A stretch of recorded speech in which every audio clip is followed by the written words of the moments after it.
Assalamu alaikum, peace family. On behalf of our fellow NFA co-founders and our staff, we want to thank everyone for your support. Whether you've been a subscriber from day one, just subscribed, or donated to our GoFundMe campaign in the past, we thank you and appreciate every single supporter. And we want to give a special thanks to our #1 supporter, the Honorable Minister Louis Farrakhan. He has supported us in every way from the beginning. We wouldn't be here today if it wasn't for him, so thank you. We are growing. We partnered with Brother Dave and his Genesis Construction Training Center, and we purchased a 30,000 square foot facility in Chicago where we'll be building a new studio. The building was once owned by the Most Honorable Elijah Muhammad, and it's located directly behind Mosque Mariam, our NOI headquarters. So we are very excited. The future for NFA is bright. We are headed in a new direction, starting with our content. In the past, our original content was focused on spreading knowledge, talking about the problem, and talking about the solution via news and other educational content. But talking. So the past year, we slowed down on releasing original content. We realized you can't make a change by just talking about the problem and not showing what we're actually doing to solve the problems. So we wanted to redirect our energy from talking to doing, being a part of the solution and not talking about it. Now, there's many ways to attack the solution, but we decided to focus on our economic problem as a community, as a people. The problem is very clear. We need our own communities, our own schools, grocery stores, banks, hospitals. The Most Honorable Elijah Muhammad gave us this solution. And for nearly 44 years after, the Honorable Minister Louis Farrakhan has been delivering a clear message of how to save ourselves and our communities. So 2 years ago, we got into real estate, and we've been blessed. The passive income has been helping us grow and expand, buying property, and soon we'll be producing more content, the content you deserve. But as we were buying property, we found an even bigger opportunity to help our people. Partnering with Genesis, not only were we owning more property, we were creating jobs and improving our communities. So we created an investment company, Oasis. You'll be hearing a lot about it very soon. We already have a multi-million-dollar real estate portfolio, and we just put a 6-figure down payment to buy a real estate portfolio worth 8 figures. This will create even more jobs and begin the process of us owning our own communities. The money generated will go back into buying more property, building schools, and investing in more community businesses. Oasis is the beginning of something big. The solution was always in front of us. We just had to act on it. And you could be a part of it. You can join us in building our own Oasis. It's legally being set up so you can invest and own with us. If you're interested, go to oasis.build to learn how you can join us in this ownership movement. And NFA subscribers get a special membership. So if you ever supported NFA, email us at info@nfastudios.com, and one of our team members will contact you with information on how you can be a part of Oasis. And as we build, NFA will be documenting the entire process. So stay tuned and subscribe to NFA as we create content around not us talking about the solution, but doing and being the solution. And we're getting back to our roots. NFA was created to spread the teachings of the Most Honorable Elijah Muhammad, as taught by the Honorable Minister Louis Farrakhan. So we're back with Lectures of the Week. The solution is in the Word. So let us go back to the Word, internalize the Word, and get back to work. Thank you. Never fall again. Never fall again. Never fall again. Black is beautiful. Black is powerful. Black is unbreakable. From slavery to the White House. We did it, Joe.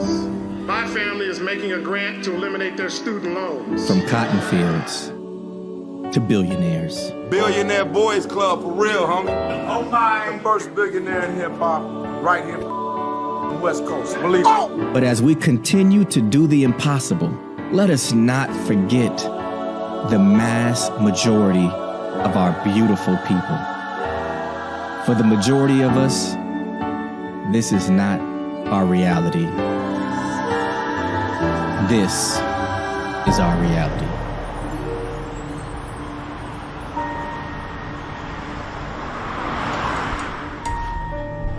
Devastated communities. Food deserts. Underfunded public schools. The reality is, as a people, our condition is getting worse. But we aren't here to complain. We're here with a real solution to a real problem. If you're one of the few of us living comfortable and our collective condition doesn't bother you, then disregard this message and resume your comfortable existence. But if you see what we see, feel what we feel, hurt as we hurt, then join us as we take destiny in our own hands and become the change we seek. My name is Michael Amir. I grew up seeing both ends of the spectrum, from being raised in a low-income, single-parent household in the inner cities of Los Angeles to attending one of the best universities in the country, traveling the world with Michael Jackson as his chief of staff, seeing the finest luxuries in the world, to working with other billion-dollar companies, all while making six-figure salaries. But I was never fulfilled. Sure, I was providing a good life for my immediate family, but as I witnessed the world advancing and evolving, our communities weren't changing. I couldn't help but question why. How did we get here? The answer to that can fill volumes of books. There's tons of research on the many factors, from slavery, segregation, integration, Jim Crow, redlining, housing, private prisons, job discrimination. The problems go on and on. But what's the solution? A few years ago, I decided that life wasn't for me. I finally understood the quote, "No one man can rise above the condition of his people." Food giveaways, toy drives, and building parks and community centers are all necessary acts. But these things will never close the wealth gap or help us achieve economic independence. No one person, organization, political, or religious group can solve our problem. It will take all of us together. Unity is a journey. After what we've been through, we won't arrive at unity in a day. It's a journey. But unity is the solution. We have to unite. No politician or proposition is going to save us. Let's save ourselves. We have to unite. We can't improve our communities because we don't own our communities. Let's reclaim it and improve our collective quality of life. We have to unite. No one's going to create jobs for us.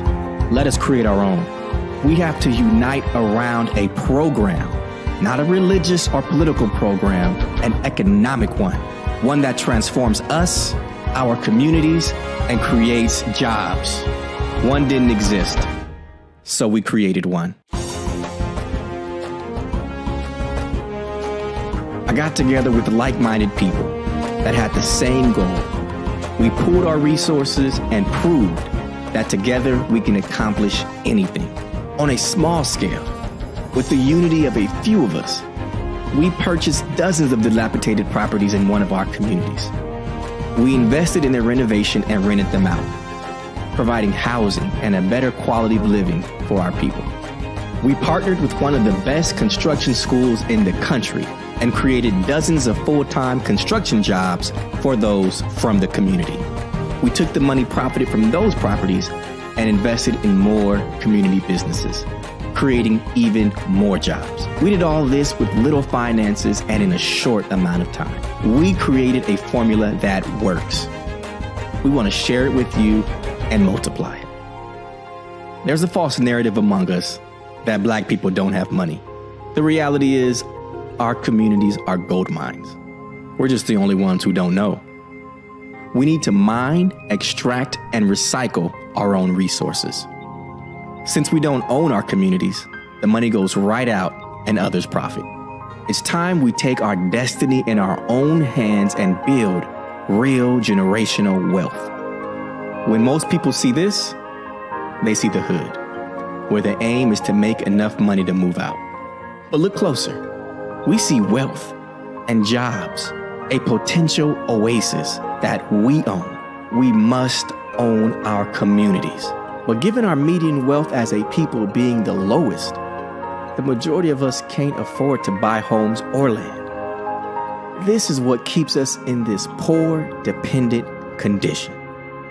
That's where we come in. We created Oasis.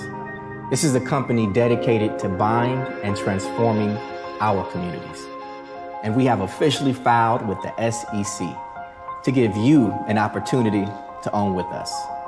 Not donations, investments. It's time we as a community got into ownership. Now, this isn't a handshake deal or a random agreement. This is real shares, real equity, and a real business. We're giving you the opportunity to own a piece of our business and real estate portfolio. Now, here at Oasis, we have three main goals. One, of course, buy our communities. We can't transform it if we don't own it. Two, create jobs. Creating jobs is going to solve so many problems. That is a must, especially in this pandemic. And three, providing you, our partners, with a real means of building generational wealth. Nothing is wrong with profiting from owning your community. There's so much we have to do. One of our main objectives is education. There's no way that we can transform our communities with these public school systems. We have to create our own schools and the food deserts. No one's gonna do it for us. We have to build our own grocery stores. This is all a part of Oasis' objectives. We can do this united as a team, as a people.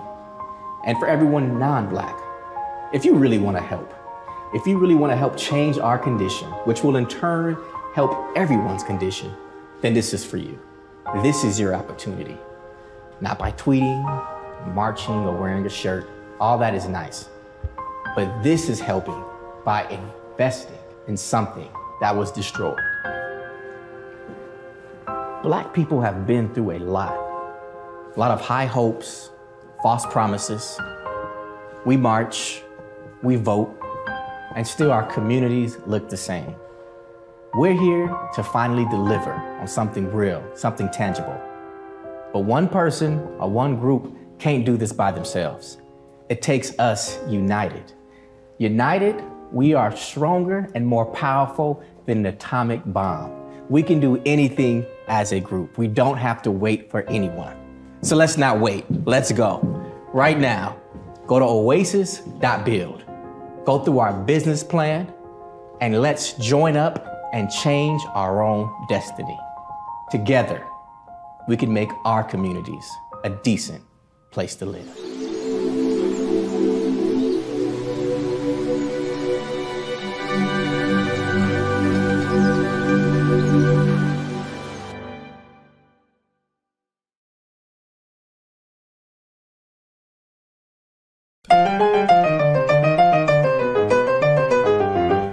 Welcome to the Foodie Spot. My name is Sister Carmela Muhammad, and we are a proud sponsor of Doing the Math with Dr. Wesley. I come to you in preparation for possible hard times.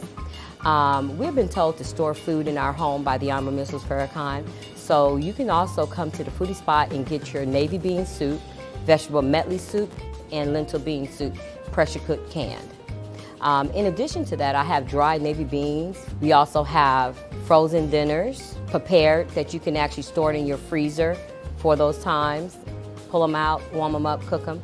We also have our natural antibiotic, which consists of fresh ginger root, turmeric root, garlic, and horseradish. We are also shipping our natural antibiotics in addition to our navy beans, red lentil, vegetable medley, and bean pies. For shipping, call 773-420-3948. Again, for shipping, call 773-420-3948. Thank you and enjoy the show.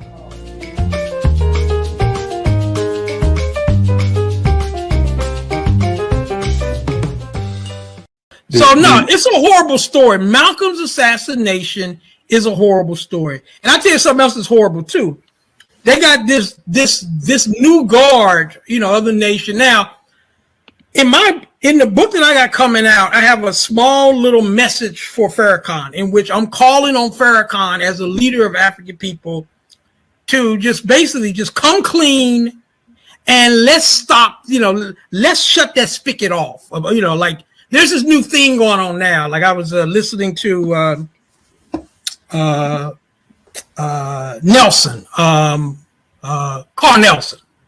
On his show, at different times last year, he had on Akbar Muhammad and he had Wesley Muhammad. And they're all making these arguments now that Raymond Wood's revelations, about the NYPD, participating in assassination and all that, they're using that now to argue that because of what Woods is saying, it proves that the nation ain't had nothing to do with Malcolm's assassination. Huh? Right. So we got a race traitor who makes a couple statements, offering us very little substance, by the way. But the nation is using that now. I think somebody even wrote a book in reference to this. So, didn't we kill Malcolm or something like that? But it's like they're still playing these games. Malcolm's been dead for over 50-something years, and they're still trying to come up with ways to make it seem as though the nation were victims. And by the way, that's what came out on the Karl Nelson show. It was like they were trying to make this argument. I think Karl Nelson asked, was it Akbar? Yeah, he asked Akbar when he was interviewing him. After the whole Woods thing, well, has anybody apologized to y'all for accusing y'all of killing Malcolm? Huh? So it's like a race traitor connects the NYPD, which I'd already done in my book anyway, to Malcolm's assassination, and that's proof that the nation was innocent of Malcolm's assassination. So let's ignore everything that the FOI did. Let's ignore everything that Elijah Muhammad said. Let's ignore everything that Muhammad Speak said. Let's ignore all those attempts on Malcolm's life in Chicago, in Los Angeles, in Boston, in Philadelphia, in New York. Let's ignore all of those things because Raymond Wood said that the NYPD had something to do with Malcolm's assassination. So everything that the nation did, apparently, just like a magic wand or something being waved, that's the proof that they had nothing. Raymond Woods proves that the nation had nothing to do with Malcolm's assassination. This is unbelievable logic, or lack thereof logic. But that's what they're arguing right now. So my thing in this next edition is I have a message for Farrakhan. You can come forward finally and lay the record straight. In the most holy name of Allah, who came in the person of Master Fard Muhammad, the one God to whom all holy praises are forever due, I bear witness that there is no God but Allah, and I bear witness that the most honorable Elijah Muhammad is his living and exalted Christ, and I bear witness that the honorable Brother Minister Farrakhan is their divine reminder, Messiah in our midst today. In their names, family, I greet you. Assalamu alaikum. Thank you for joining your brothers this evening. Shout out to my man, Brother Warren, who is helping me navigate this technology. Thank you for joining us as we offer a message to our dear brother, Professor Zak Kondo, as he is offering a message to the Honorable Brother Minister Farrakhan. Our current project, the Real Judas Factor, Unraveling the Mystery of the Murder of Malcolm X, which we hope to publish soon, demonstrates that Malcolm X scholarship in general has come to lack the rigor that is standard in other disciplines. The pillars of this field, specifically Karl Evanzz, Zak Kondo, Marable, Payne, Bruce Perry, and Peter Goldman, have taken scholarly liberties with the material that would be frowned upon in other disciplines. It is upon this foundation that the current Malcolm X narrative is built. The Malcolm X narrative that is popular. Its greatest asset is that it has successfully minimized the contribution to the Nation of Islam, to the conversation. For 50 years, over 50 years since our dear brother, Minister Malcolm X's departure from the Nation of Islam and subsequent murder on February 21st, 1965, the conversation surrounding what happened to Malcolm X, the conversation on a popular level, insist on excluding the voice of the Nation of Islam. And only by excluding the voice of the Nation of Islam, in particular, that of the Honorable Brother Minister Farrakhan, only by such exclusion can the current Malcolm X narrative, which I am describing as a false narrative, only by such exclusion can the narrative sustain itself and perpetuate itself. If taking scholarly liberties with the Malcolm X material was a person, it would be Zak Kondo. I have great respect for my brother. I love my brother. But Zak Kondo has been described as the foremost scholar on the assassination of Malcolm X, yet his account, Conspiracies, Unraveling the Assassination of Malcolm X, is anything but definitive. In fact, many of Kondo's conclusions are demonstrably wrong. He is determined to prove that, quote, as an organization, upon the orders of Elijah Muhammad, the Nation of Islam were the killers of Malcolm X, end quote. But in order to do this,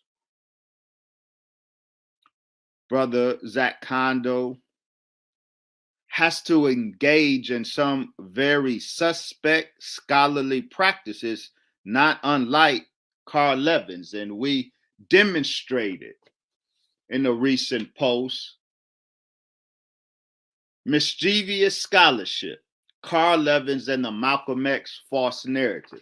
We documented Mr. Karl Evanzz' propensity to embellish sources in order to make the Nation of Islam guilty of Malcolm's murder. Our brother Zak Kondo similarly engages in such academic mischief making. Kondo frequently misrepresents his sources, often putting words in the mouth of his sources which they have never uttered. Now, by now, dear family, you know your brother. I would not make such claims on anybody from the hip.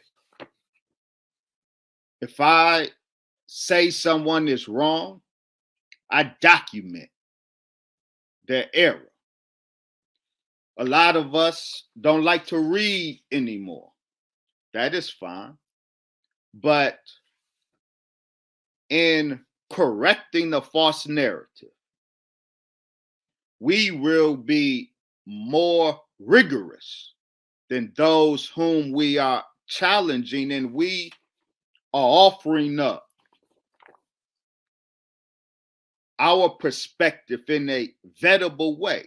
So when I say, dear brother, Zak Kondo is guilty of misrepresenting his sources, of embellishing his sources by putting words in the mouth of his witnesses that they never uttered, I am not heaping false charges on our brother. We have documented that.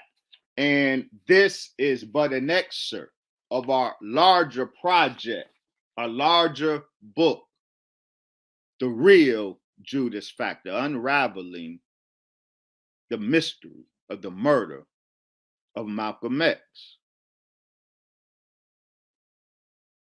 This point we must not miss. Kondo must represent his sources in order to make the Honorable Elijah Muhammad and the Nation of Islam guilty of Malcolm's murder. The same thing with Zak Kondo. Now, whenever I post, or my great brother and colleague, student minister Demetri Muhammad, whose book was alluded to by Zak Kondo, a book which all of you should have in your library. The correct title, dear brother Zach, is But Didn't Y'all Kill Malcolm? Myth Busting the Propaganda Against the Nation of Islam. Whenever we contribute to the ongoing conversation about Malcolm X, frequently we get, why are y'all always talking about Malcolm X? Well, y'all are always talking about Malcolm X. And most of the time in so doing, you perpetuate the false narrative of Malcolm X. We are elbowing ourselves into the conversation to correct the false narrative, and this, I suspect, is what some of you find so offensive. You would rather we stay marginalized from the conversation. Now, let me put my cards on the table.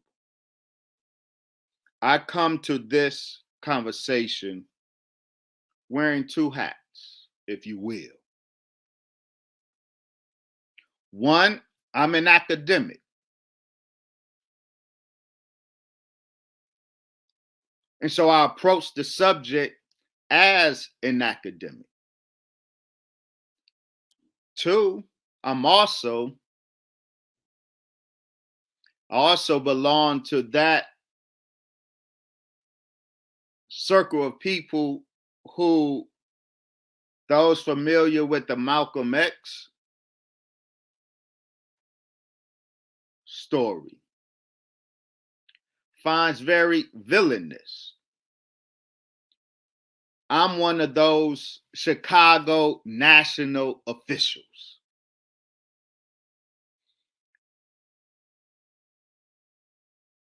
As such, I hope to speak from both perspectives as an insider of the Nation of Islam, blessed to sit at the foot of the Honorable Brother Minister Farrakhan, who knows this story, who is more intimately familiar with this story than anyone who is out there speaking. And so,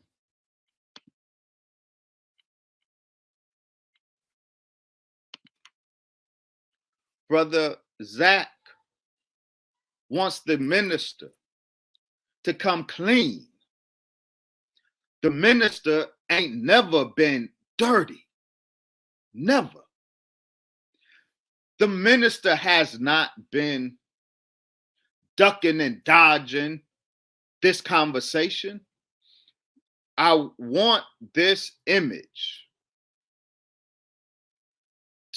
I hope you all can capture this image. And these are just 6 of the major addresses that the Honorable Brother Minister Farrakhan has given, dealing specifically with Brother Malcolm X.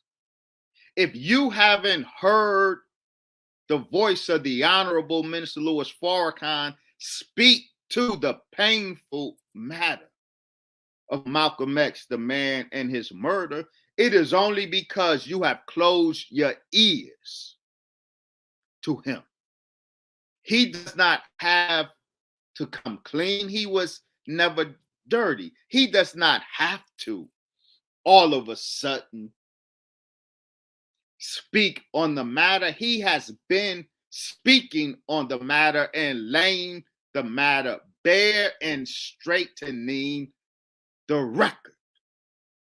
The problem, dear brother and brothers and sisters, the reason one would twist facts to make the Nation of Islam guilty, the reason a scholar who is very skilled, and there is great value in Zak Kondo's offer, as there is great value in Karl Evanzz offering the Judas Factor and others. There is value in Les Payne's offering, but the problem is the reason these sources have contributed as much bad as good to the history of Malcolm X. It is because there is ideology behind your scholarship. I know some of you would like to say, Brother Wesley, you may be Dr. Wesley Muhammad with your academic training, but under that, you are student minister Wesley Muhammad, Chicago national official of the Nation of Islam. And you would like to think that the one undermines the other. You would like to dismiss our offering as ideological. But we have demonstrated that most of these scholars operate from a bigotry against the Nation of Islam. There is a venom, it appears, in your heart regarding the Nation of Islam. And this is why it is so easy for you. No, let me say it different. I don't know how easy it is, but this is why so many of you seem determined to twist facts, to embellish accounts in order to make the Nation of Islam guilty of Malcolm's murder. You cannot present history, and history will condemn us. You have to make, as in fabricate, history in order to achieve your bigoted aim of making the most honorable Elijah Muhammad and the Nation of Islam and the honorable Brother Minister Farrakhan culpable in the murder of Malcolm X. But that false narrative is like a fragile house of cards. 2022, so much new data is emerging and it's knocking that house of cards down. And this is why there seems to be a newfound urgency to restate and re-energize the false narrative. That's what I heard in your words, dear brother Zak Kondo. So we are in the conversation. We have never been absent the conversation. The Honorable Brother Minister Farrakhan has never made himself available to the conversation. He has run from nobody. He has dodged no inquiry. And he has laid the record bare over and over and over again.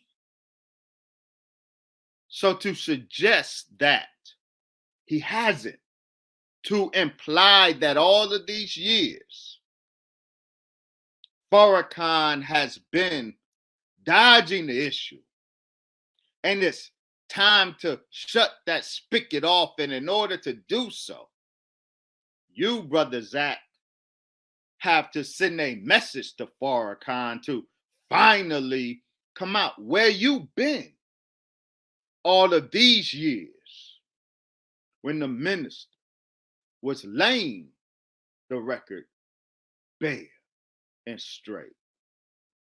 Well, the record does need to be straightened. We hope, we, as you call us, the new guard, we are but the students of the Honorable Brother Minister Farrakhan, whose testimony in this matter is unparalleled in terms of value. He was a student of Malcolm X. If you want to know what happened, first consult these testimonies that we have listed here.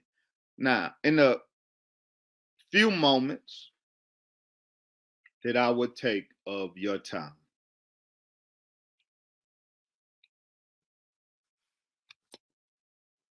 I want to touch a few points.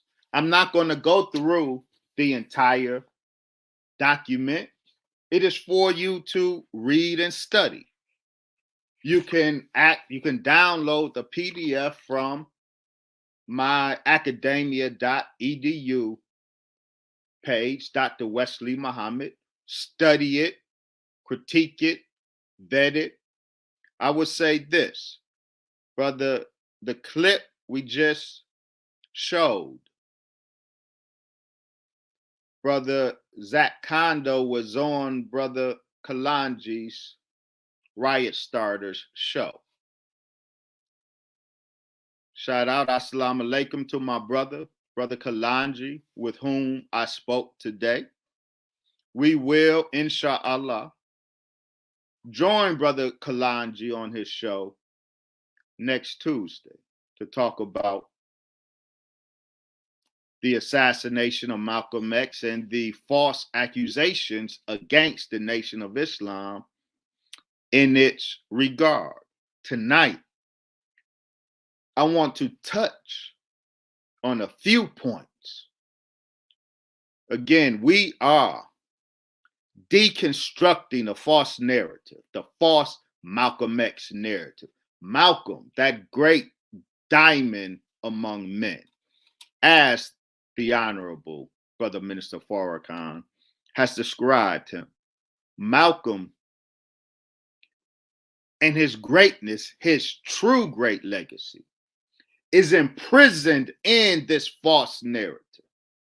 A false narrative created by the very people who Malcolm X, from his spiritual life to his death, the very people Malcolm condemned, both Jews and house Negroes. Have you noticed it is Jews and house Negroes who are the pillars of Malcolm X scholarship? Am I calling you a house Negro, Brother Zak Kondo? No, I am not. You don't give me that energy, but you have a bigotry against the Nation of Islam that makes you able to engage in the academic mischief making that you do engage in your effort to make the Honorable Elijah Muhammad and the Nation of Islam guilty of Malcolm's murder.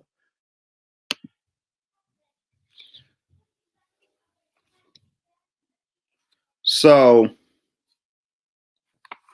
we labeled or titled our paper Compromised Credibility,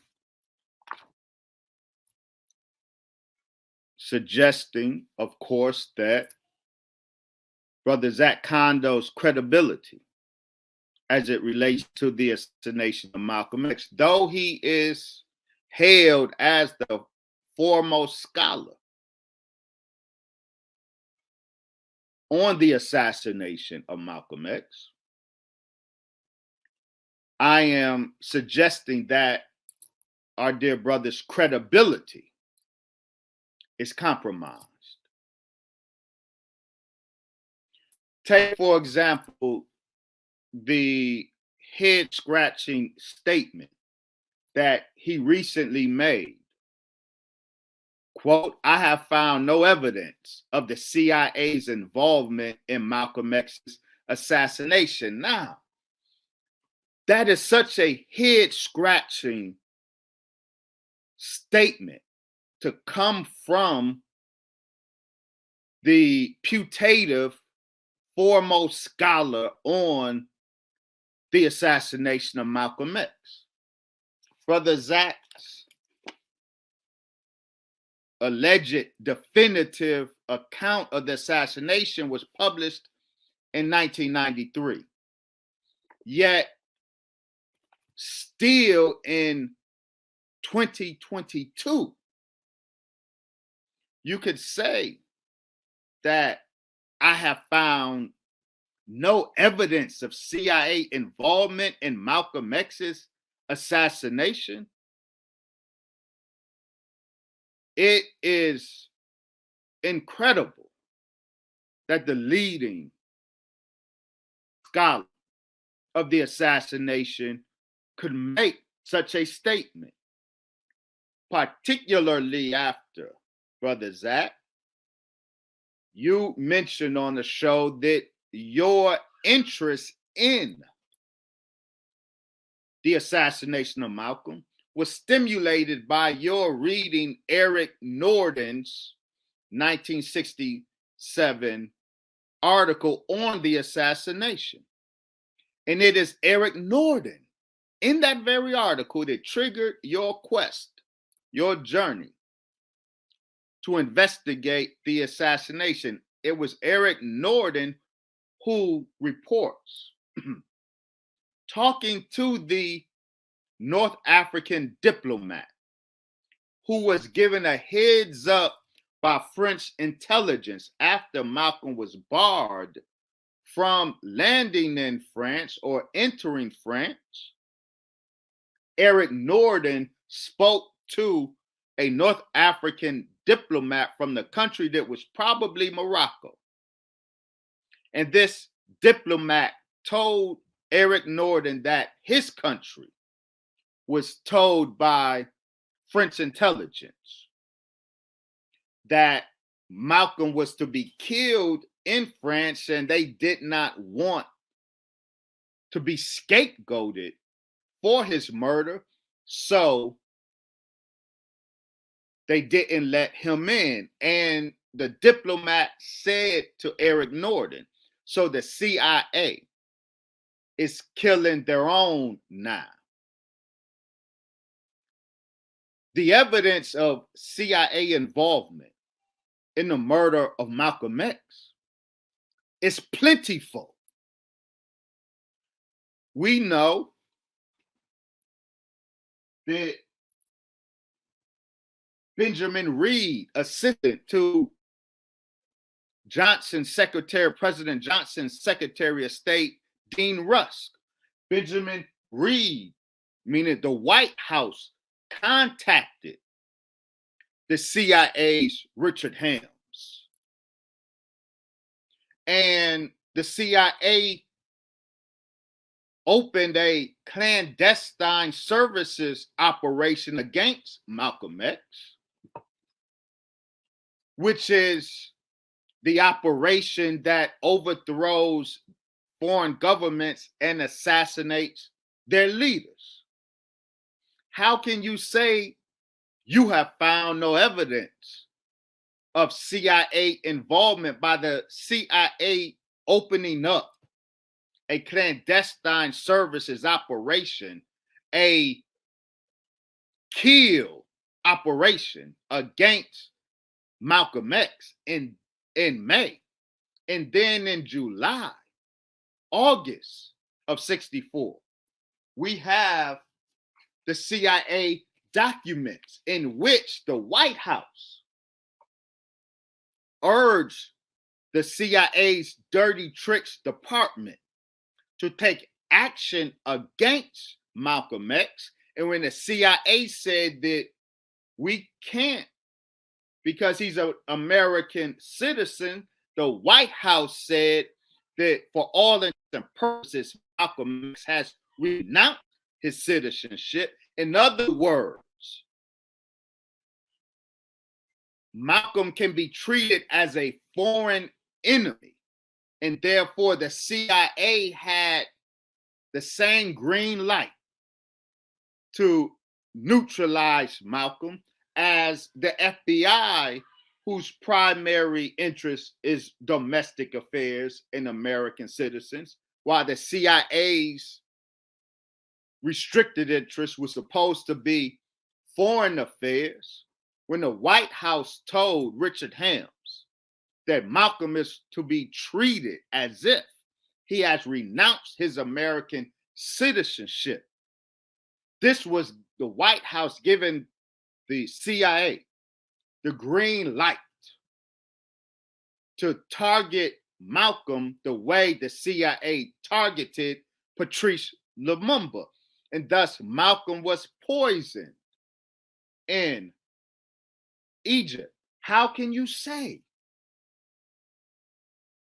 that you found no evidence of CIA involvement in Malcolm's assassination? How can you say that and maintain your credibility as a leading scholar of Malcolm X's murder?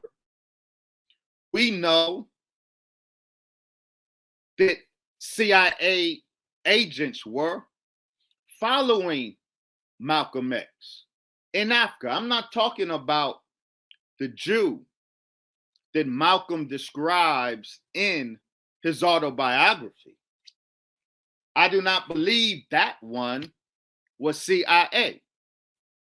One reason you all must get Brother Demonstrably Muhammad's very important book, Didn't Y'all Kill Malcolm? Brother Student Minister Demonstrably reveals for the first time the interest that the Jews had in Malcolm. And he makes a great point.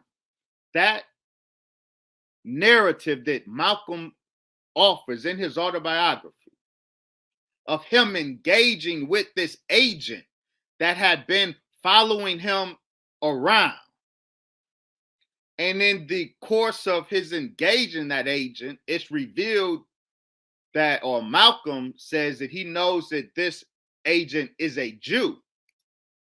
That agent was likely from the Mossad, Israeli intelligence.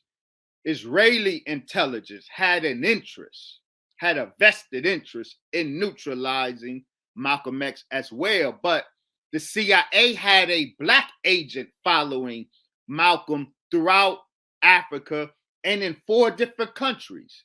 This brother right there, Leo Milas, is one of the names he went by. Leo Milas posed as a journalist and got close to Malcolm, and in different countries where Malcolm was, Leo Milas happened to show up.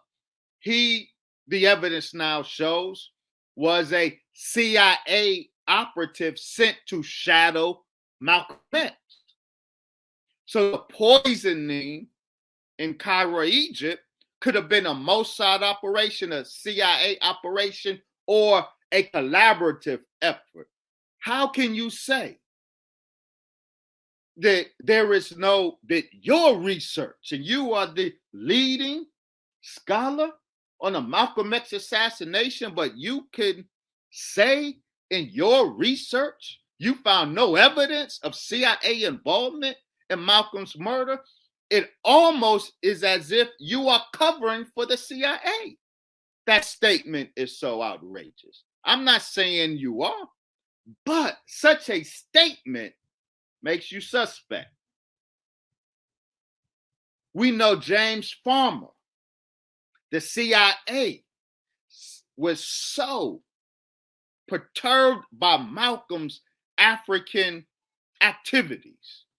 The CIA sent James Farmer to follow on the heels of Malcolm X and try to undo Malcolm's damage in Africa.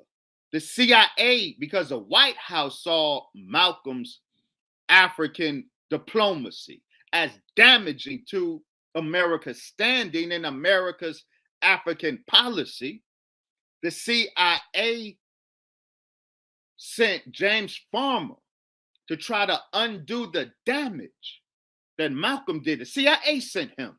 And then in February, at the beginning of February,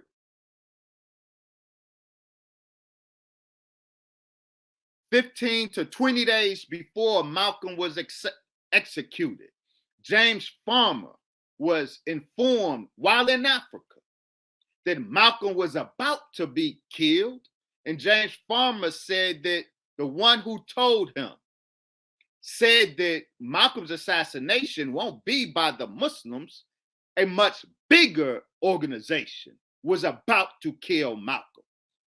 And this CIA asset, James Farmer, after Malcolm was killed, 2 weeks after he was given that heads up, James Farmer, the CIA asset, acknowledged that he had information that Malcolm's murder was bigger than the Muslims. Compromised credibility. When the leading scholar on the assassination of Malcolm X, having wrote his definitive work on the subject in 1993, after having written a doctoral thesis on the assassination of Malcolm X before that, and has been engaged, presumably, in Malcolm X research since 93, to come in 2022 and say that your research has found no evidence of CIA involvement in Malcolm X's assassination means your research credibility is compromised. Brother Warren, will you please play that video? One of the things that my research has found too is it appears that Boston played a role in the assassination. Let me tell you what I got here. A couple things, circumstantial at best though. Okay, first, we know that Joseph, was set down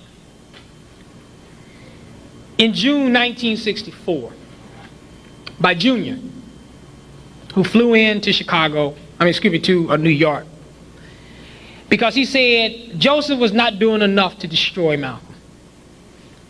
Now, what they did was they replaced Joseph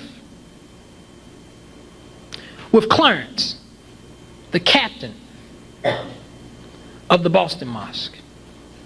And one of the first things that Clarence did, according to Leon Amir, was to approach him, Leon Amir, along with John, who was the captain of the Springfield Mosque, to get a silencer to kill Malcolm with. And according to Leon Amir, at that stage, Clarence was in charge of the assassination team. That's one thing. Another thing is that Minister Lewis left Boston during the early morning hours of February 21st, 1965. That is before the assassination. And drove to Newark and spoke at Newark that day. And of course, Newark, the home of the assassins. Coincidental? Possibly. And then finally, a letter was sent in June 1964 to the Suffolk County Superior Court, the probation office. And Suffolk County, that's the county that Boston is, I don't know what you call it, a member of or whatever. And this is what the letter said. It was apparently written by someone who knew some type of inside information about the assassination. And the crux of the letter, I'm going to read in a second, but the crux of the letter is that they're identifying, and they gave the person's name, one Boston member as being part of the assassin team. And by the way, if you count the number of spaces in the person's name, the name Clarence Gill, the captain, can fit. Blank, black Muslim, said to be hiding in another state with gunshot wounds due to the fact that he was involved in the killing of Malcolm X. Try questioning his wife. Florida is a likely place. He was on probation. Unquote. Clarence, by the way, and several other members of Boston Mosque were also on probation, mostly for beating up defectors. So, this was Brother Zak Kondo speaking in Newark, New Jersey in June of 1993. I want to, in our remaining minutes, I want to unpack what we just heard. I deal with this particular claim in our brief note, compromise credibility. This illustrates brilliantly, in my opinion, how justified I am in describing Zak Kondo's credibility as compromised as it relates to the assassination of Malcolm X. So, a couple points.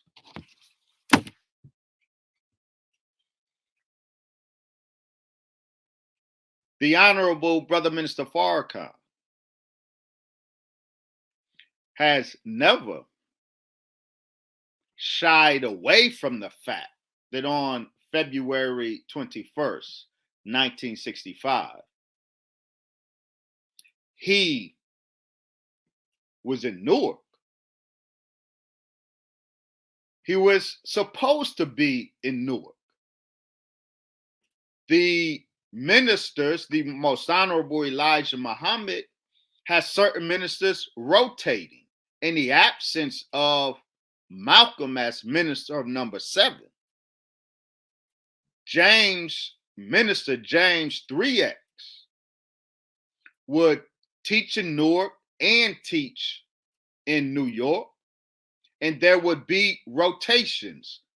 Minister Lewis X was scheduled already to be in Newark. It was his rotation, Newark rotation, on that Sunday. So there is no mystery regarding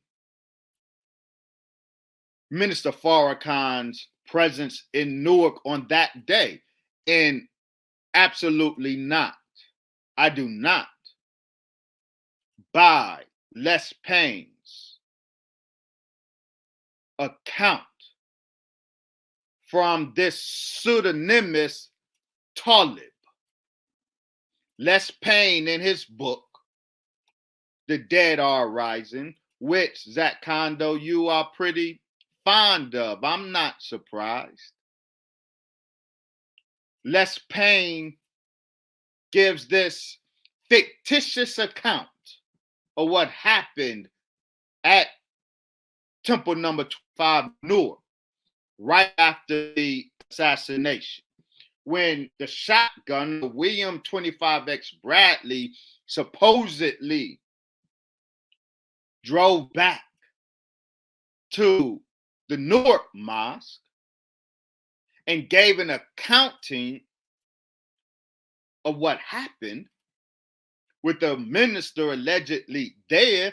Where, Les Payne, did you get this inside information from? Les Payne's source for that is an unknown person who goes by a pseudonym, Talib. The New York District Attorney, in reinvestigating the case, which ultimately exonerated Muhammad Aziz and Khalil Islam, vacated their convictions. The district attorney tried to investigate Les Payne's claim, wanted to talk to this insider, Talib, who gave this detailed account to you, Les Payne, but the district attorney could not find any such person. No, Les Payne, his credibility is equally compromised when you have to resort to anonymous sources, pseudonymous sources that no one else, like Bruce Perry, that's how Malcolm became gay in this false narrative. Bruce Perry lines up these anonymous sources that nobody can verify with. And when you use such scholarly methods, Malcolm X, our shining black prince, can be a bisexual prostitute. Or when you use such anonymous sources, the Nation of Islam can be made to be the killers of Malcolm X. So that is to be dismissed. Zak Kondo relies on two sources in this clip. Leon Amir and this redacted FBI document.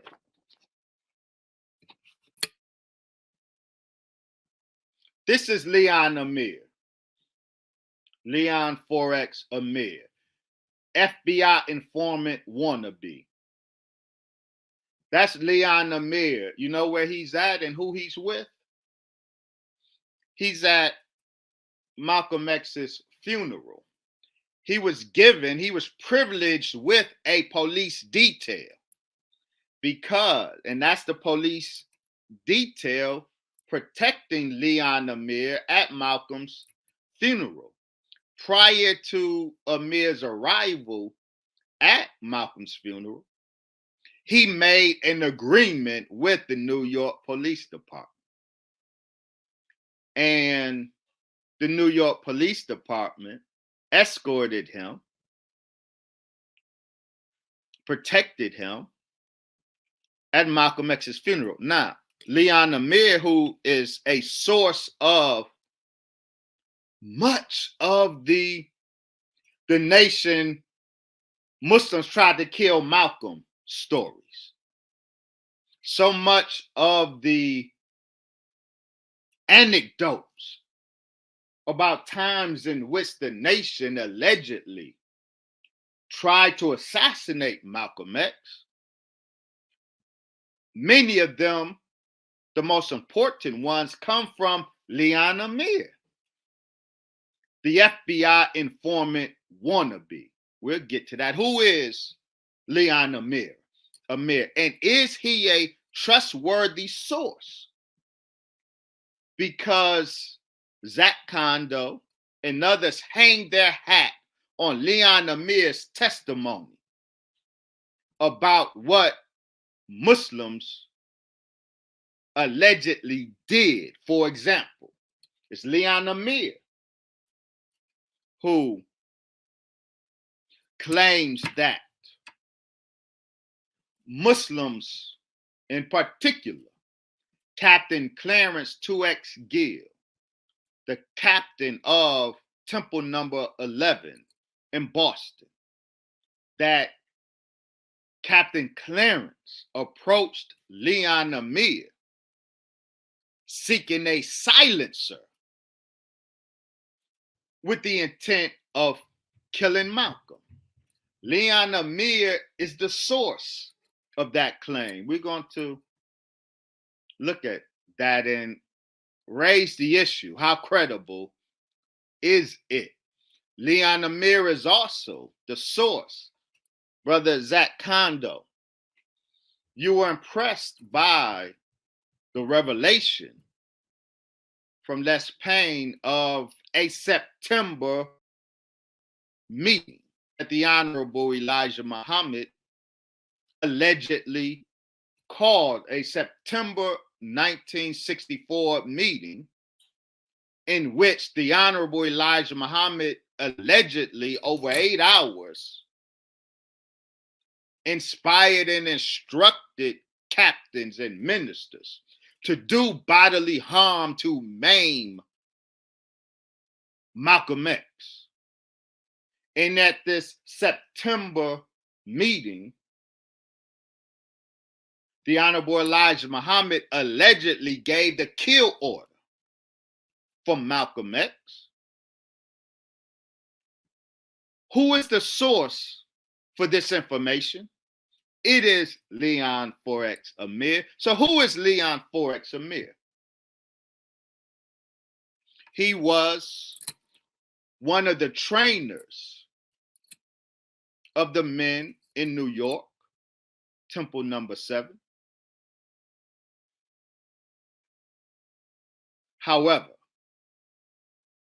he's also, according to the public record, well,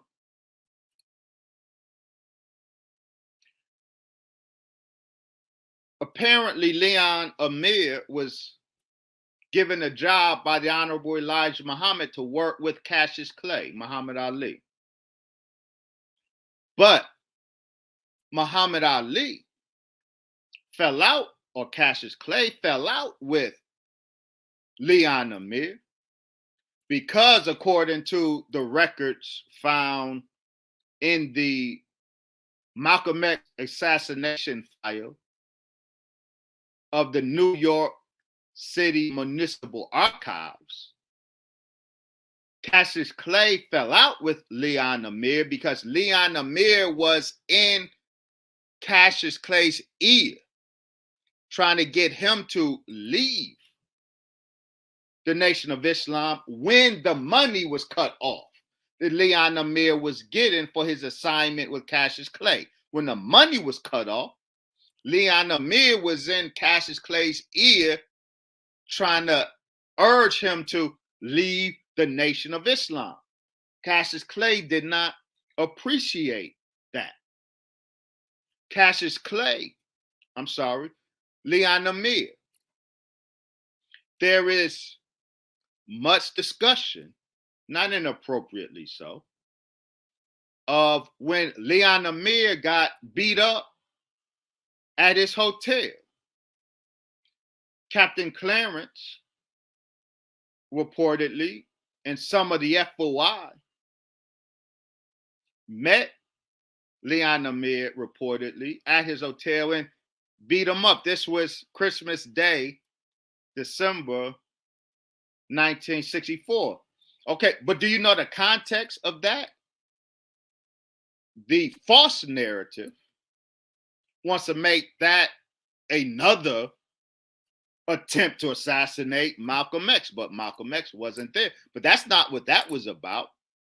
You know the context? One, Leon Amir was still in the Nation of Islam at the time. But Leon Amir, that day, the police were at the hotel to arrest Leon Amir. That's why they happened to be there to save Leon Amir from the first altercation, or I'd say the first beating he took. The reason the police were there to rescue him was because actually they were there to arrest Leon Amir. The brothers did not know that, so they happened to be there at the same time. Why was the police at Leon Amir's hotel to arrest him? Because there was a warrant for his arrest for stealing close to $600 from the New Haven Mosque. Leon Amir had a warrant for his arrest for stealing $600 from the mosque. And so he owed the mosque some money.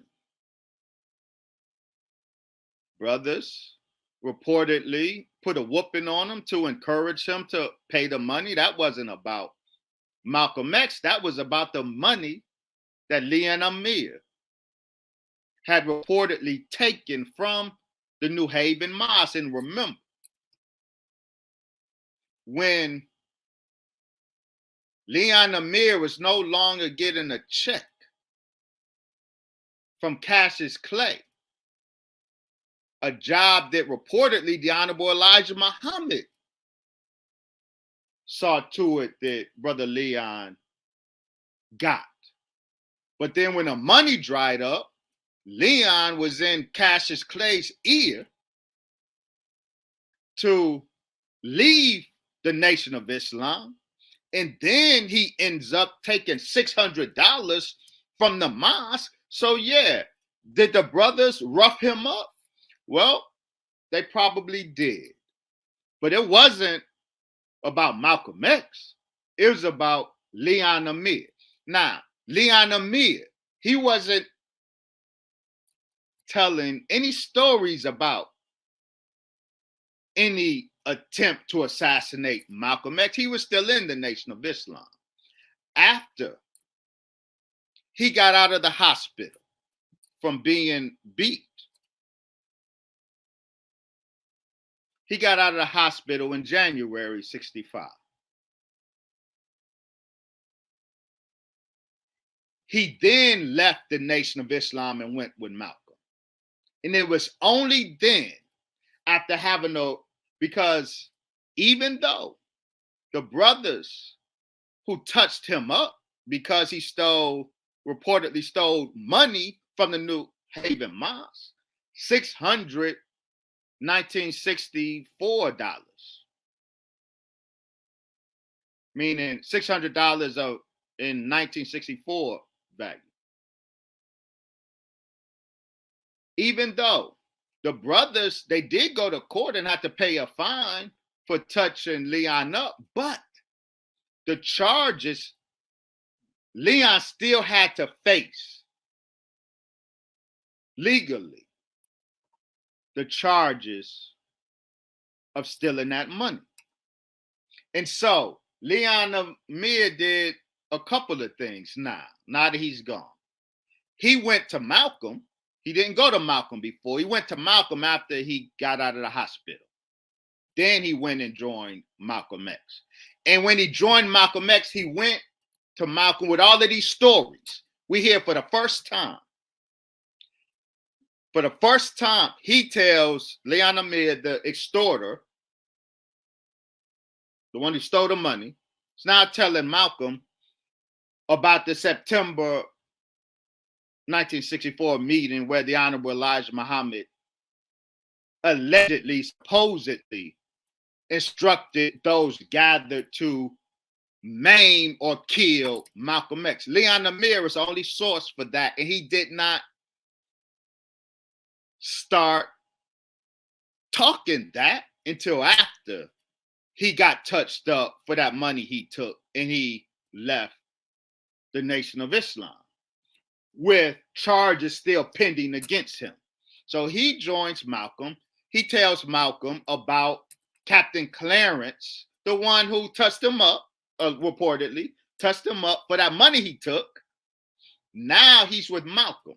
And he tells Malcolm, you know, Captain Clarence, he approached me to get a silencer to kill you. This is Leon Amir saying this.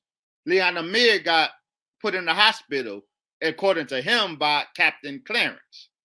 Now he's with Malcolm. And for the first time in Malcolm's ear, telling Malcolm these stories about Captain Clarence, these stories about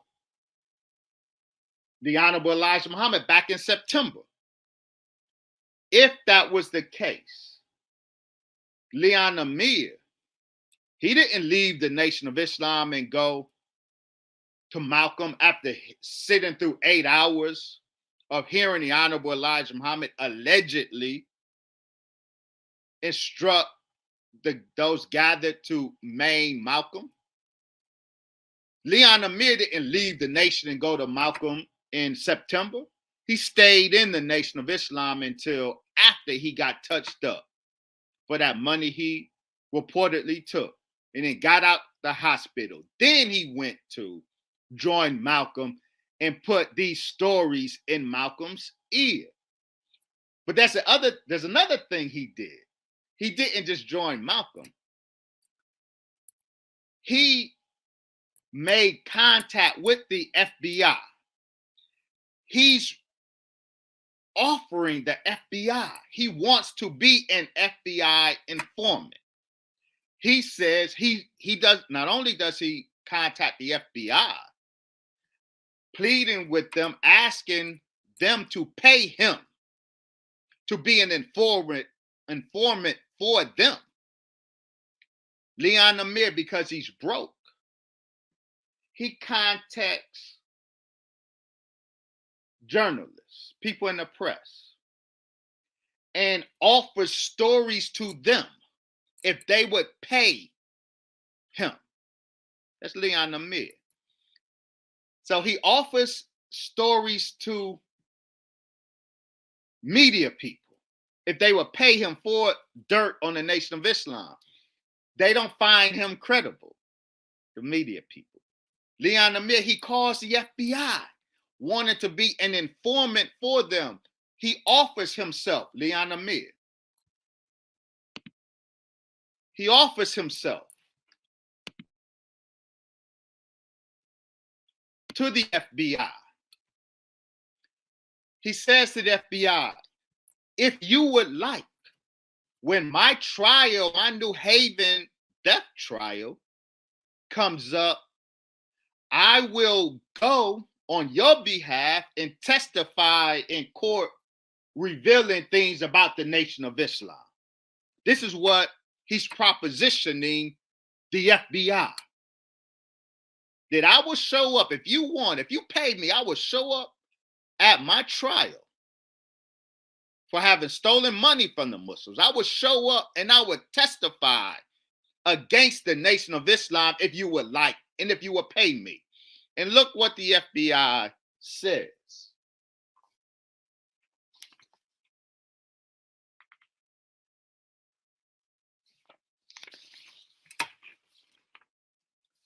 The FBI in their report says they concluded regarding Leon Amir and his proposal. They said he gives the impression that he likes to exalt himself and picture himself to others as a figure of great importance. He exaggerates when talking about himself and brings about the impression that he is untrustworthy, a liar, and would be difficult to control. Now look at this. Here's an FBI that is happy to have any asset. And Leon Amir is begging them to pay him to be an asset for them. And they're saying, well, he's untrustworthy. He's a liar. They can't even trust his information. Yet, Leon Amir is his testimony that the Malcolm X false narrative hangs their hat in terms of anecdotes about the Nation of Islam making attempts on Malcolm X. The September kill order narrative comes from Leon Amir. The Captain Clarence sought a silencer to kill Malcolm. That comes from Leon Amir. The same Leon Amir that was so untrustworthy, such a liar, that the FBI couldn't even countenance him. But there is a footnote. Leon Amir stumbled across some genuine information for which the FBI killed him when Leon Amir was at Malcolm's funeral. And he discussed, because Malcolm, and be clear, Leon Amir was not at the assassination, which is very interesting. He's supposed to be one of Malcolm's right-hand men. And he claimed to be the successor of Malcolm when Malcolm was killed. Yet he did not show up to the Audubon on that day. He said he wasn't in New York until the next day, Monday. Why didn't he go to the Audubon on that day? Did he know something like others knew what was going to happen? If he is the right-hand man of Malcolm X, why was he absent? Leon Amir, he attends the funeral draped in NYPD security because he made an arrangement with the NYPD to give them information. While at the funeral, he stumbles across solid information about the Newark shooter. Now, let me say this to Brother Zak Kondo, and to Tamara Payne. Les Payne has passed on. His daughter, Sister Tamara Payne, is continuing his work with his book, his biography of Malcolm X. And that fictitious story of William 25X Bradley, the shotgun shooter, leaving the Autobahn and returning to Maz 25 and debriefing at Maz 25. Well, we know that is bogus. I wonder why no one raised the question when the shotgun shooter was described as being fully bearded. That should have raised red flags for you, because beards are not permitted in the Nation of Islam. The reason the shotgun shooter, William Bradley, was bearded was because he was no longer in the Nation of Islam. He was a former lieutenant in the Nation of Islam, and when Leon Amir had a conversation at the funeral with members from the who are from the Newark Mosque and recognized they weren't current members of the mosque, they were former members. And they recognized the shotgun shooter as having been a former lieutenant.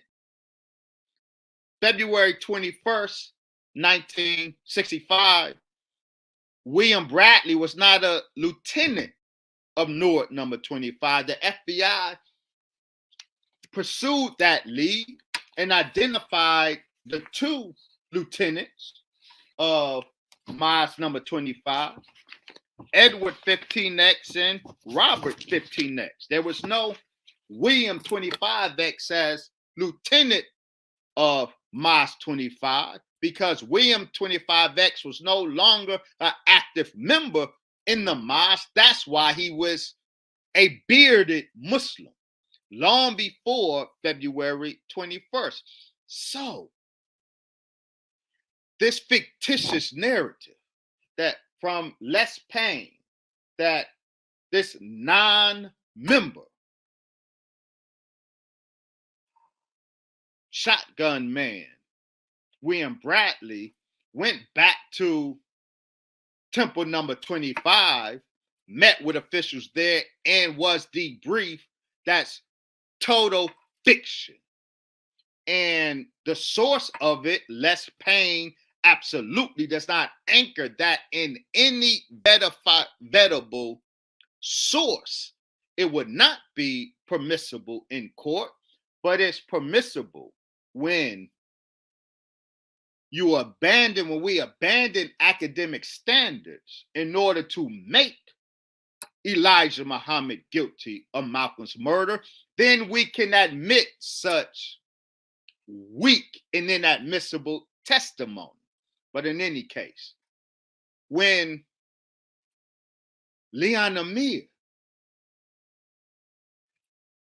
had that conversation at the funeral and learned that the shotgun shooter had a relationship with Newark, and that the two brothers,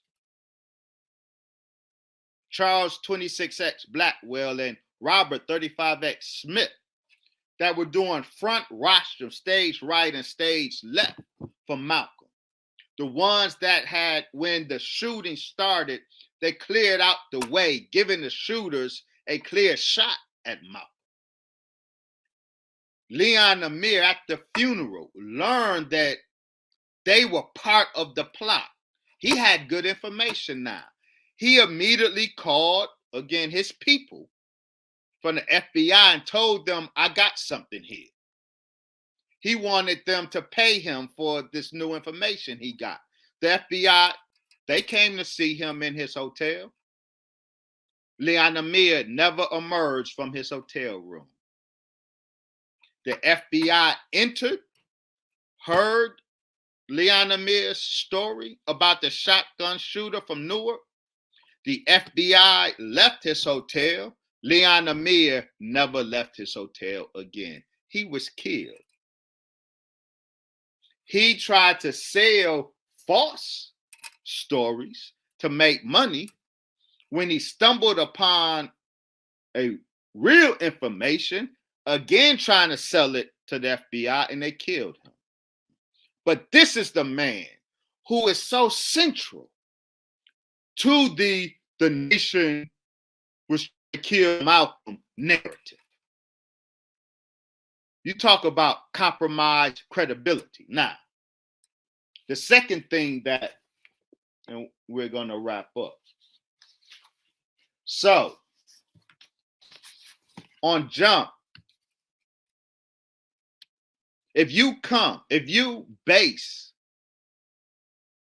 your evidence of the Nation of Islam making attempts to kill Malcolm on the testimony of Leon Amir, your credibility is compromised. We can go further. So, Zak Kondo is, it appears, the originator of a particular myth. Zak Kondo is the originator of the myth of the sixth shooter being Boston FOI Captain Clarence 2X Gill. Of course, Clarence 2X Gill was captain to the Minister Lewis X, who was the minister of Boston Temple number 11. And because Zak Kondo and others want to maliciously pin the murder of Malcolm X on Minister Farrakhan, which has no foundation at all.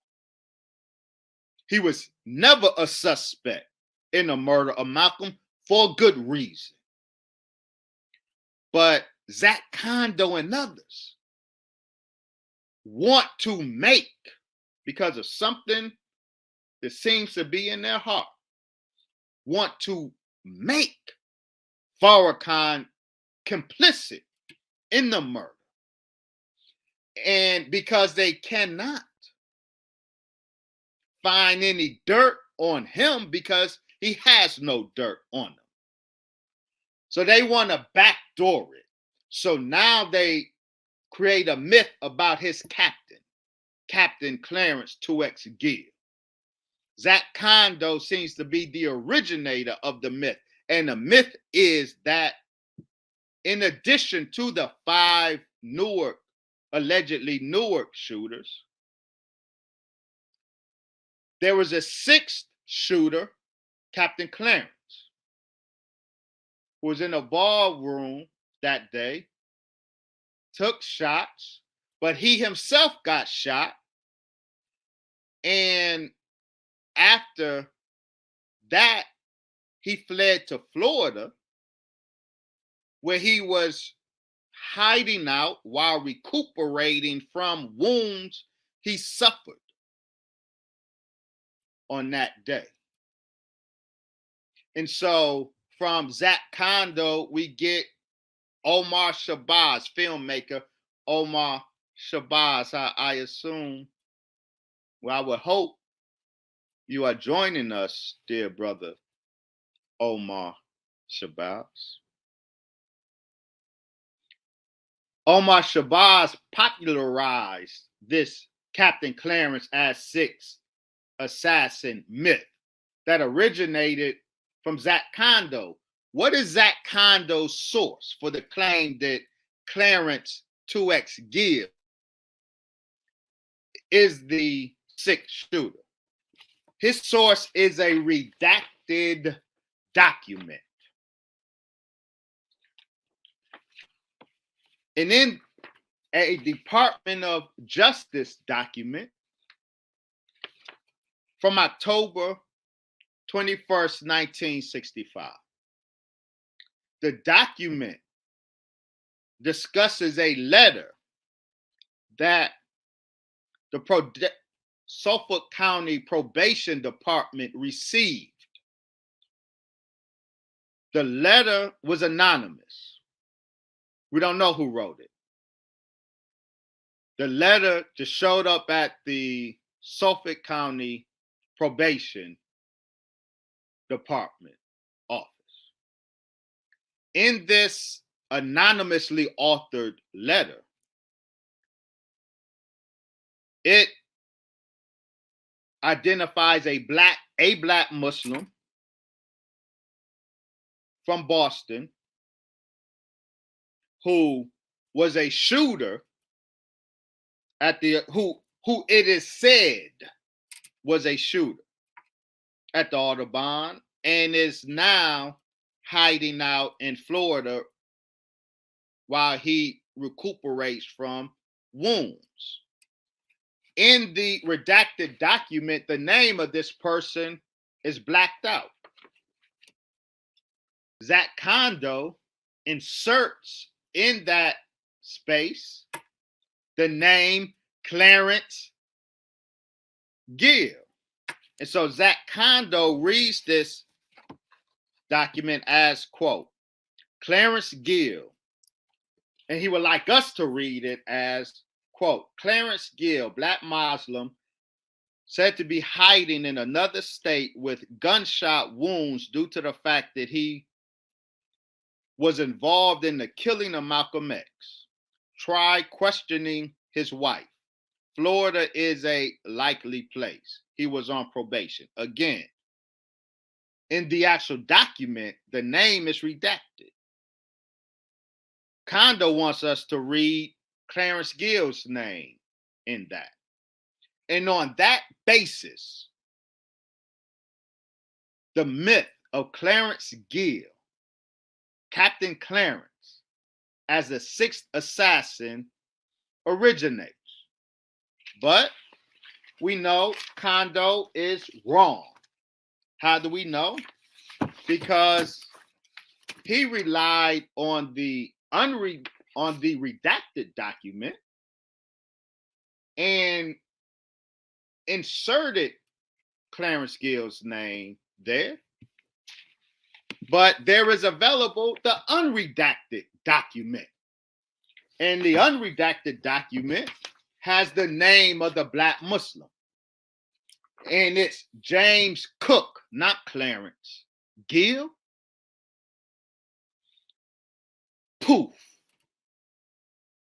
The myth of Clarence Gill as the sixth shooter, based on his creative reading of the redacted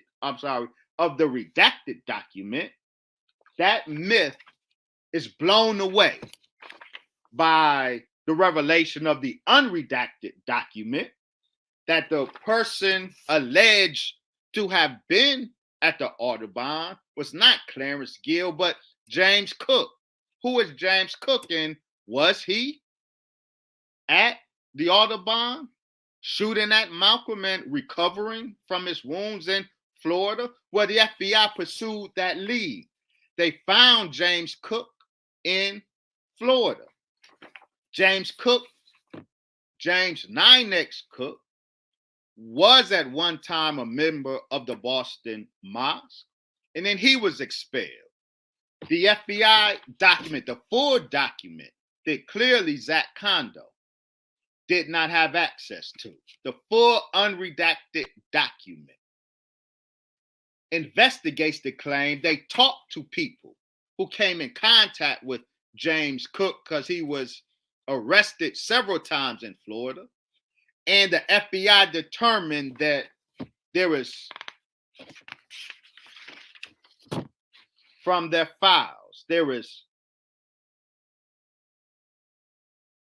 no information, nothing indicating that Cook was recuperating from gunshot wounds. No information in the files, in their investigation. Their investigation found no evidence that James Cook was in Florida recuperating from any gunshot wounds. He had no wounds. He was in Florida getting arrested, but there was no connection found between him and Malcolm X, him in the Audubon ballroom, and he had no evidence he had any gunshot wounds. So the whole Clarence 2X Gill, Captain Clarence as sixth shooter, was fictitious from the start, but it was irresponsible from the start. To a whole false narrative was created based on a creative reading of a redacted document. And when the unredacted document emerged, proving the falsehood of that narrative, nobody has corrected that narrative. We are correcting that narrative. Not only does the actual document dismiss the falsehood of Clarence Gill as the sixth shooter, the full unredacted document dismisses, after investigation, the claim from the anonymous letter that James Cook was a shooter at the Audubon recovering from wounds. Their investigation found no evidence of that whatsoever. So that whole narrative is foundationless. But it's so important to the false narrative of Malcolm X. Compromised credibility. This is why. This is one example of faulty methods relied upon in order to make the Nation of Islam guilty of Malcolm's murder. We were not guilty of Malcolm's murder. We are, and I close.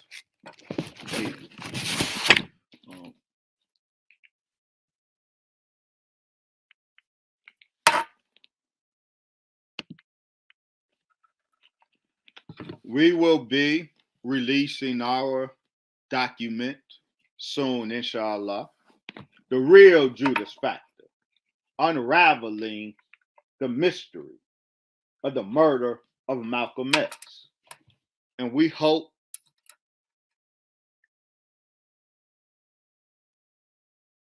to, inshallah, shed further light on the matter. The murder of Malcolm X is a wound in the body politic of Black America that has not been allowed to heal. We need healing, but false narratives won't help. Let me make one last point before I close. Brother Zak, we weren't using the Ray Wood revelation in an illogical fashion. See, that was a straw man argument that was created. Ray Wood's, and I have said when speaking on the Ray Wood revelation, Ray Wood's revelation itself does not clear the nation. We never said that. The exoneration of Muhammad Aziz and Khalil Islam, the two brothers who were framed for the murder of Malcolm X in order to frame the Nation of Islam. They spent 20 years in prison for a crime they did not commit. Their convictions were vacated, and that helps to correct the false narrative. We celebrate their exoneration, but we were very clear in our language. In and of itself, their exoneration doesn't exonerate the nation. The language we used is, it goes a long way in the process. But we said specifically that it's the data that exonerates the Nation of Islam. The Ray Wood revelation, the Muhammad Aziz and Khalil Islam exonerations, they are pieces of the puzzle, the full picture of which absolutely exonerates the Nation of Islam. But we never hung our hat on the revelation of Ray Wood. We did not hang our hat on the exoneration of our brothers. Those are two pieces of the puzzle. And we are hoping to add significantly more pieces to the puzzle. Now, in closing, this is why there is the desire to keep the Nation of Islam from the conversation. The false narrative can be perpetuated only by keeping us out of the conversation. The Honorable Brother Minister Farrakhan will not be marginalized in this matter. He has nothing to come clean for. He has nothing to lay bare, for he has already laid it bare.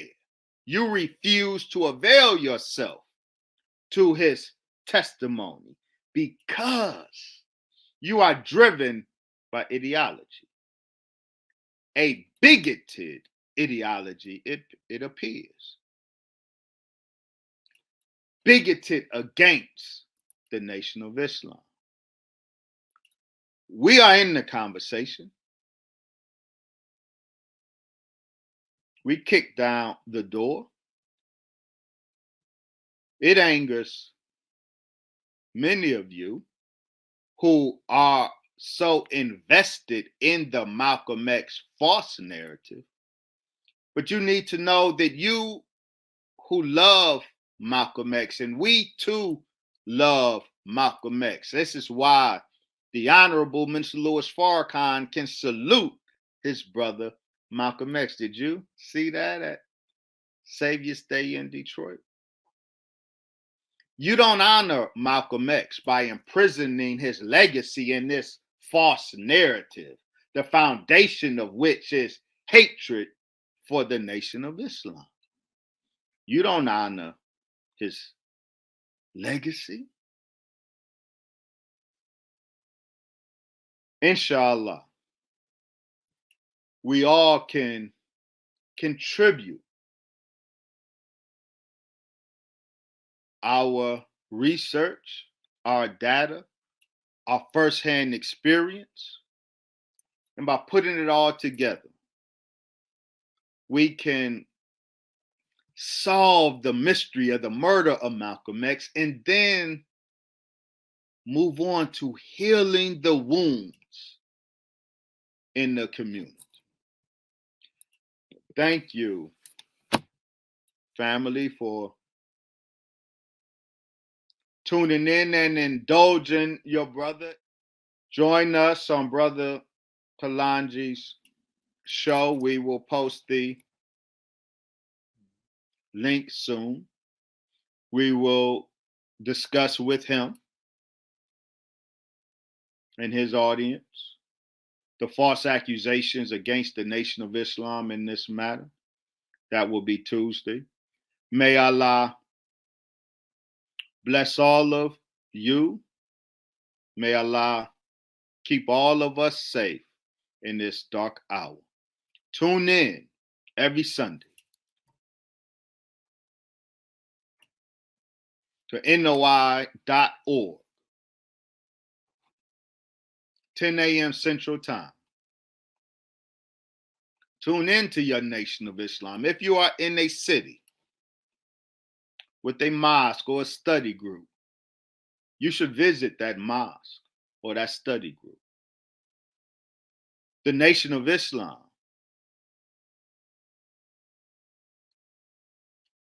you would want to check us out today. Don't let the false narrative, the Malcolm X false narrative, keep you from your nation. The great value of the autobiography of Malcolm X, which should never go out of print. You know, when you read the autobiography, even though towards the end, he's angry with the nation, but you know you fall in love with the nation by reading Malcolm X's journey in his autobiography and his autobiography. Because even though he ends angry, you read, as I did, the epilogue by Alex Haley, in which Alex Haley reports that before Malcolm was killed, Malcolm told Alex Haley, I'm going to stop saying this to Muslims. See, in the previous chapter, Malcolm X was saying the Muslims are out to kill me. But the day before he died, he told Alex Haley, I'm going to stop saying it's the Muslims. Malcolm knew who was gunning for him, and he knew who wasn't gunning for him. The Nation of Islam was not gunning for him, and he knew that. And he was going to reveal that Sunday. The list he had of the identified killers of his were not names that would link the Nation of Islam to his pending murder. And that's why he told his followers, my assassination isn't coming from Chicago.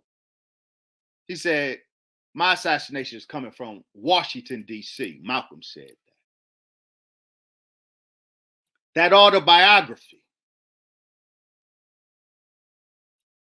inspires love for the Nation of Islam.